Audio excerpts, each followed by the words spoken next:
think you actually. Don't you? Do you want to call the meeting to order though?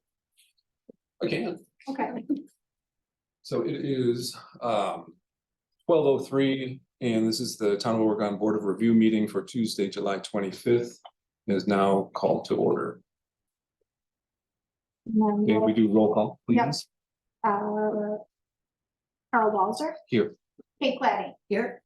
Arlen Kai, Here. Steve Jernigan, Here. Lori Fitzgerald. Here.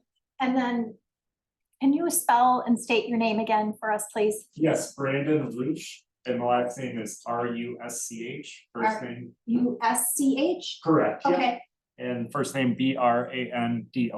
okay, thank you. Yep.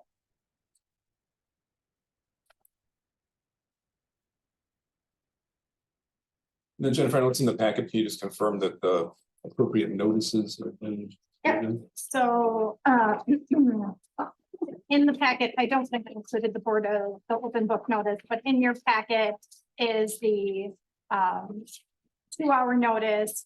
The front page of it is obviously the agenda. And then the state requires you to meet. And so we had to meet in May to meet that timeline, and that was when we adjourned. Thank you. You're welcome. And then I think you did the next one to kick that off. Okay, so we would need a motion to select chairperson for the Board of Review. I move to elect Carl Walzer as chairperson. Second. And then. So Gladding. And who seconded? I'm sorry. Arlen. Arlen, okay. So for Walzer and. Is there anyone who opposes? Okay, so there's 5-0. Aye. And then number 5 is a motion for a vice chairperson. I make a motion to have Jennifer Hanson be our. I can't be. Oh, she You can't be. No, Oh, okay, sorry. I move that Kate Gladden be vice chair. I'll second. okay. Seniority has its privilege. And is there anyone objecting to that? No. Okay, great, that carries 5-0. All right, thanks, Jennifer. You're welcome. And then Allison, calling back to you, just to verify that at least one board member has passed the exam or submitted the exams and affidavits for the board of review meeting. And I have that in your packet. I'm sorry, I didn't forget to number the pages. I apologize. But basically, it's on the back side of the 3rd page. Everyone has completed the necessary training for board of review. And that has been filed with the Department of Revenue. Thank you. And then also, let's see where we go. We're also required to verify that we have an ordinance for confidentiality of income and expenses. And that is also in the package just after the page with the board review screening affidavit information. Any questions about that? Okay, thank you. Number 8, maybe a question for you, Brandon. Any new laws that have come into play? Not that I know. So nothing with the last one, okay? Brandon, you might not have to go on this now, but we Sure. don't have anyone else here. But I'm interested in hearing about personal property. Yes. Okay, could you explain that? This is a very new board. Sure, So they might not even really understand personal property. sure. You could kind of go from that aspect of it. Sure, so we are monitoring it very closely when it goes to the legislature and onto Tony Eber's desk for signature. But as of right now, personal property is accounted for with any commercial properties, any businesses. They need to account for any items that are needed to operate business beyond real estate. So their desks, their computers, etc. And those are taxed at a certain rate per their depreciated value. That is in the process of going away, which we have been fighting for a very long time, as a, the state of assessors, and the Realtors Association has been fighting for that as well. So that has been passed through the legislature, it just hasn't been signed into law on how they're going to roll it out, because it is most likely going to be a progressive going away with, if that makes sense. Any So, idea? yeah, Any idea how long? I'm not 100% sure.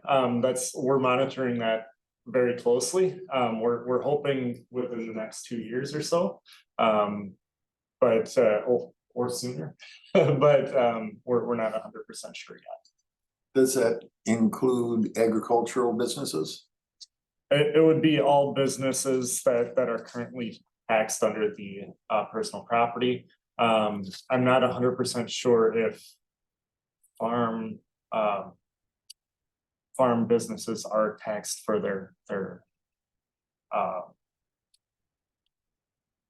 their equipment and whatnot. I believe that is they might be held outside of that realm of personal property because of their form of business. Not 100% sure on that, so I could definitely look into that and get back to you, so. There's more point of curiosity.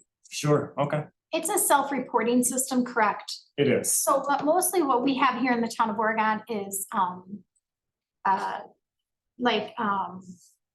trying to think of satellites, like a satellite kind of air, or like fuel, like barrels, for lack of a better word. I'm trying to think of other things we might have in the town of Oregon. We don't have an extensive personal property, but we have a few things, maybe a few people that report computers.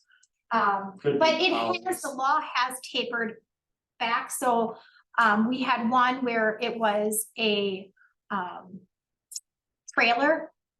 And the trailer was getting taxed as personal property, and that trailer had to get switched over to becoming an actual home and not a personal property. I know that is one change in the town of Oregon. So I think under our old assessor, he was discharging it as personal property, and I don't think that was correct. sure. So, Yes, and other things that we have in other municipalities as well are cell phone towers, because they are a personal property item on leased land. So anything that is on leased land, say like an airport hangar, anything along those lines would be considered personal property. So we need to transition those into real property to be taxed in a certain manner as well.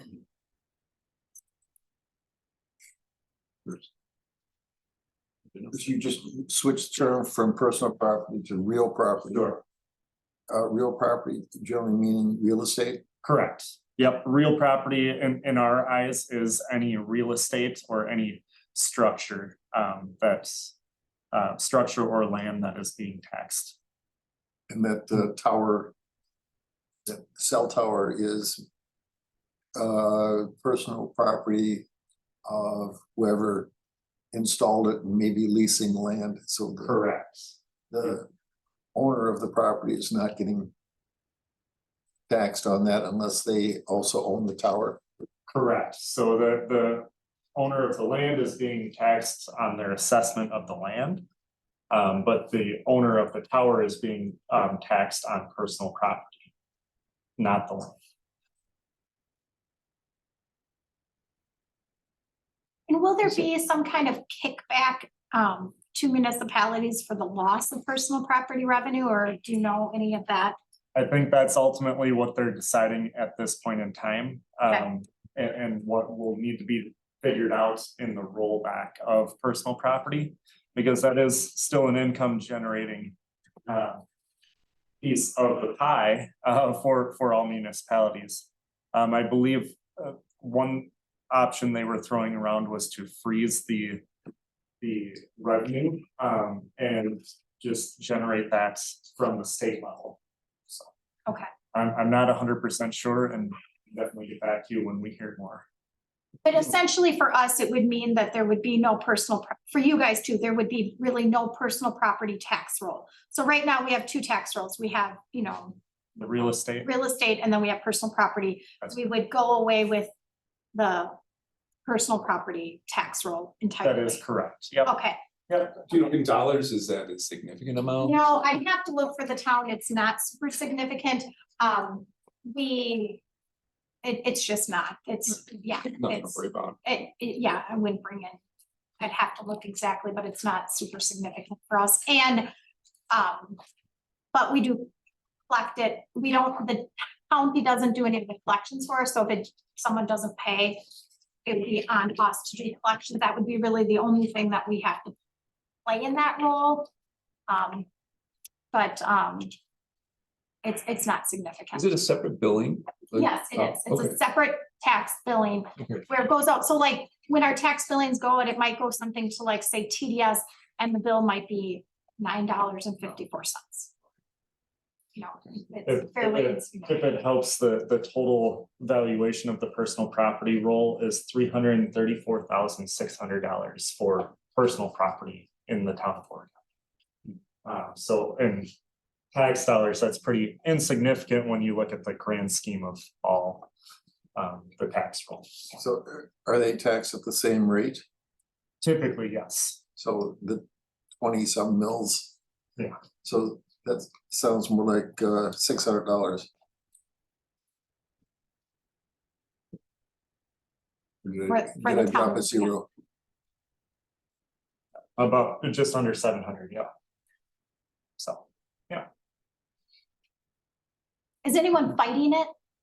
Other groups? I don't know if there's too many groups fighting it. Okay. No. Yeah. It's a pretty big pain and it must be for assessors as well. Like it's a whole other division you guys must It's a lot of man hours. Yeah. manage. Yes, yeah. Okay. I hope that helps explain and. Thank you. Yeah, because I've been wanting to say something to them, but I don't know how to explain it. So I'm Sure. waiting for you to be here. Yes, certainly. Okay, anything else on that item? More questions for Brandon?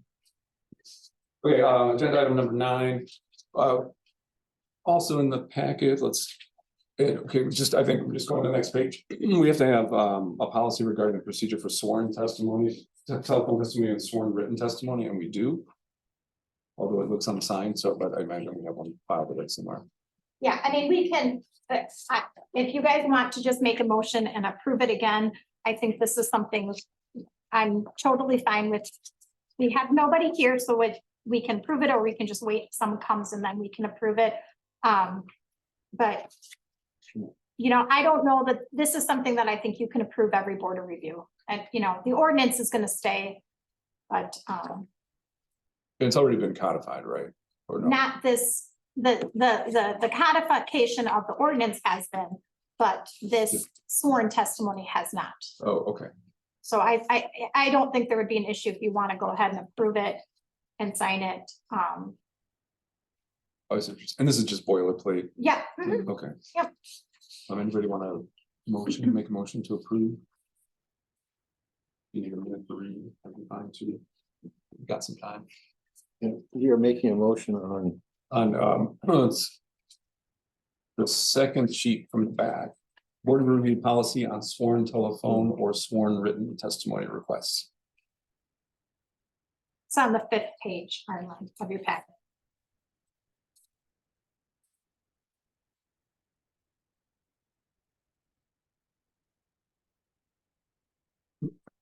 So this is. We're moving to adopt this policy. Yep, this would be the policy for board of review. I move we adopt the Board of Review policy on sworn telephone or sworn written testimony requests. Any second on that? I'll second that. Any discussion? All in favor, say aye. Aye. All opposed, say no. Motion passes.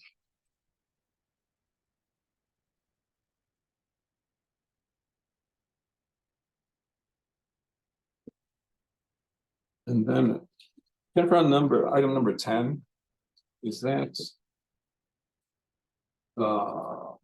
there's no documents. Is that something that already exists? Yeah, I believe that policy already exists. I don't, not in here, is it?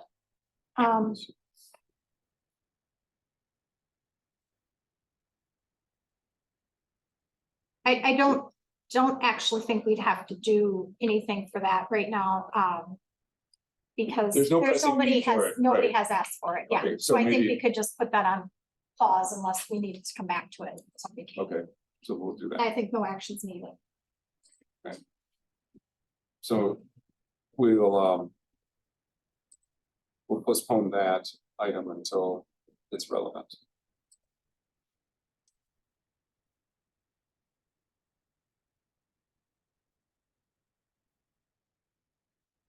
And I think Brandon, this is you, number 11. The annual assessment report. And any comments that you might want to make about it? Sure, again, my name is Brandon Roosh. I am the statutory assessor for the town of Oregon. And Eckert has been the assessor for 4 years. And in 2023, we performed a maintenance job, which means that we did not revalue all property. We only reviewed any building permits, new construction, or for cause or sale. And we visited 89 parcels as an assessing company. We reviewed 142 permits that were submitted, and we also reviewed 146 sales that happened in town. Out of those 146 sales, we deemed 47 of those sales to be usable arm's length transactions. There were no open book appointments. We did have a total new construction dollar amount of $2,259,000 of value. And the current municipal ratio is at 74% of market value. Those are all the big points that I currently have for you. Do we have any loss of housing unit or any loss of value? Of assessment Yeah. value. I'm sure there may have been loss, but overall, the total gain, there's a gain of the So $2,259,000. that's That that's would take net. it. That's next. That's correct. net. Okay, That would take in consideration the losses. That's correct. and so that 74% market, would we still be on track to be doing a reval then in 2025? That's correct. Yep. Okay, so we wouldn't fall below where the Department of Revenue would send us any kind of. Nope, the Department of Revenue standards are to be within 90 to 110% of market value, one every 5 rolling years. So we are still within that timeframe, because we have the last market update was in 2024. Excuse me.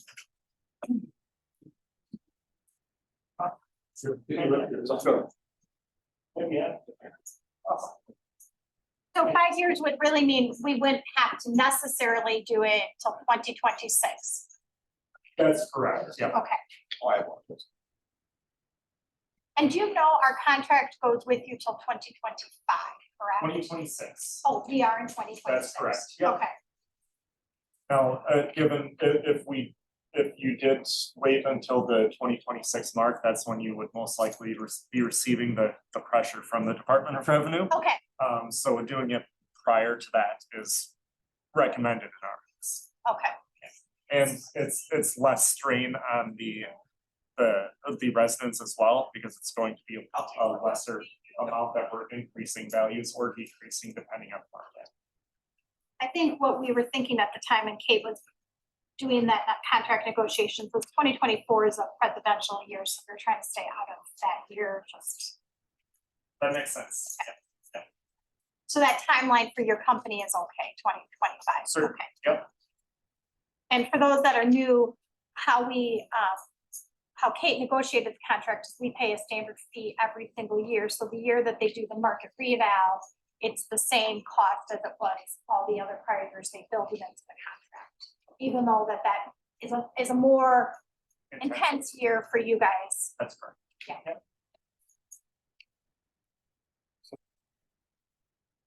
So I'm hearing so I'm hearing correctly, we are currently at 74%, 74 Yes, of market. that's correct. And it just 2 years ago, we were in the 90 to 100 or 95 to 100. That's correct. So that's based on the market sales. If we're doing just a maintenance type year and not revaluing all property, the ratio is gonna fluctuate with the market. And the sales market has shown still a drastic increase, even through 2022. And it looks like in 2023, early sales are still showing an increase in values. So if, and you had 146 sales in 2022, That's correct. That was just in the town of Oregon. so you adjust those back to the 74%. So typically they're showing on average, they're at 74% of market value is what that statement is showing. So- We would not make any changes to those properties unless the data that we're seeing is incorrect. We would make those changes to the data, which would result in a value change. Yeah. How many of the 146 sales, you said a number were not arm's length? That's correct, and that could be a number of different things that we take in consideration. If they're a multi-parcel sale, they can be an arm's length transaction, but not for the ratio. Or it could be a sale of say agricultural land. That is not a useful for ratio either, because agricultural land is valued considerably lower than what a sale would represent. So The 46 sales are useful arm's length residential sales, if that helps. Primarily residential. the 146, About 40, About 47. 47. Yep, 47 were the residential sales. that's correct.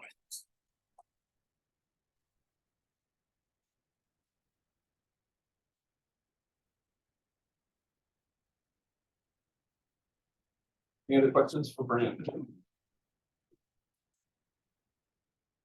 And then the next two items are, I think, sort of the bottom of this.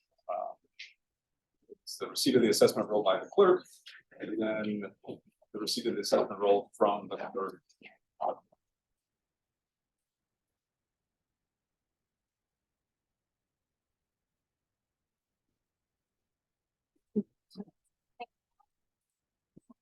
Must sign.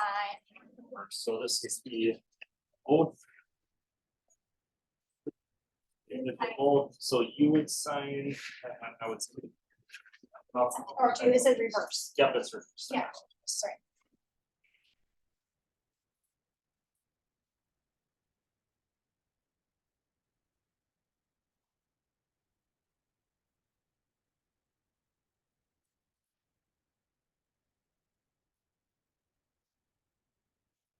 That One. Oh, this That one. I have, yep, that one is part of the, yep. Yep. And then this one already made copies, so we're just sign. Okay. And this is just the assessor's act.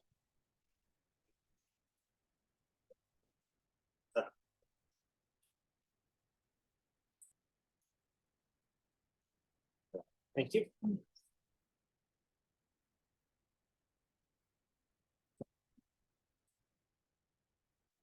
Thank you, which one? Nope. Should be that one. Sure. That sounds great.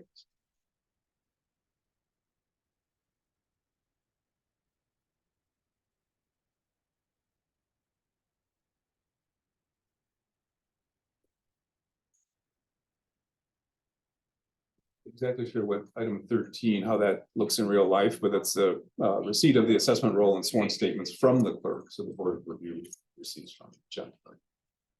So I received the assessment roll and signed it, so that's my sworn statement, we just did. Perfect. 12 and 13 are taken care of.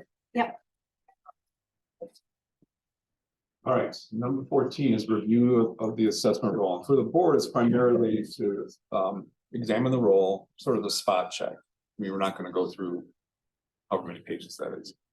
But the 491. What was calling. So so each of us will get I guess as much time as you want But the recommendation in the training material was to check your own property, check if any sales that you may know of. Look for extremely large numbers, look for zero numbers, $0 numbers. Any other suggestions from a person actually does it? I think you hit it on the head, that's what we look for is. Okay, so, I don't know if that's 5 minutes each, 10 minutes each, but it's not, we're not going to be blind by. So you wanna, Lori, go for it and then we'll just all watch. You're gonna watch me We're just gonna look watch at it. it? I'm just gonna stop the recording while we do this and